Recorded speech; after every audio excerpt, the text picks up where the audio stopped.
একবার এক রাজা তার 3 মন্ত্রীকে ডেকে বললেন, এই নাও তোমাদের একটা করে খালি বস্তা দিলাম। তোমাদের কাজ হবে বনে গিয়ে বিভিন্ন ফল কুড়িয়ে এই বস্তা ভরে নিয়ে আসবে। দেখি কে কত তাড়াতাড়ি বস্তা পূর্ণ করে নিয়ে আসতে পারো। 3 জন চলে গেল জঙ্গলে।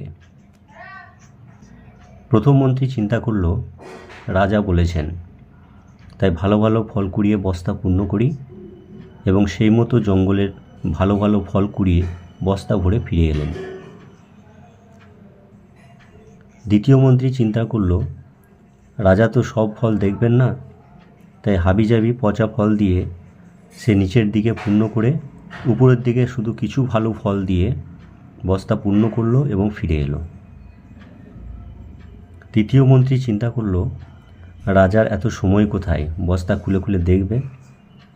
সে শুধু দেখবে বস্তা পূর্ণ হয়েছে কিনা। জঙ্গলে মরা পাতা ঘাস কাঠ দিয়ে বস্তা পূর্ণ করে নিয়ে চলে এলো।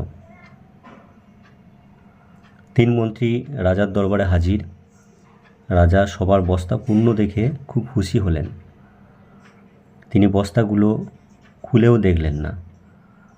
তৃতীয় মন্ত্রী নিজের বুদ্ধির কথা চিন্তা করে নিজেকে বেশ বুদ্ধিমান মনে করতে লাগল। রাজা একটু সময় নিয়ে তার মসনদে বসলেন এবং ঘোষণা করলেন, এই 3 মন্ত্রীদের তাদের বস্তাসহ 7 দিনের জন্য কারাগারে পাঠানো হোক এবং প্রত্যেককে 3টি আলাদা আলাদা কক্ষে রাখা হোক। এই 7 দিন তাদের কোনো প্রকার খাবার দেওয়া হবে না।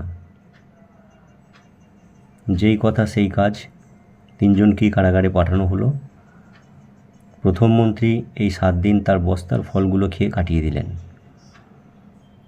দ্বিতীয় মন্ত্রী তার যত ভালো ফল ছিল 2 দিন খেতে পারল, বাকি দিন পচা ফল খেয়ে কাটানোর চেষ্টা করল, কিন্তু তিনি অসুস্থ হয়ে পড়লেন। তৃতীয় মন্ত্রীর বস্তায় কোনো ফল ছিল না, তাই তিনি না খেতে পেয়ে কারাগারেই মারা গেলেন।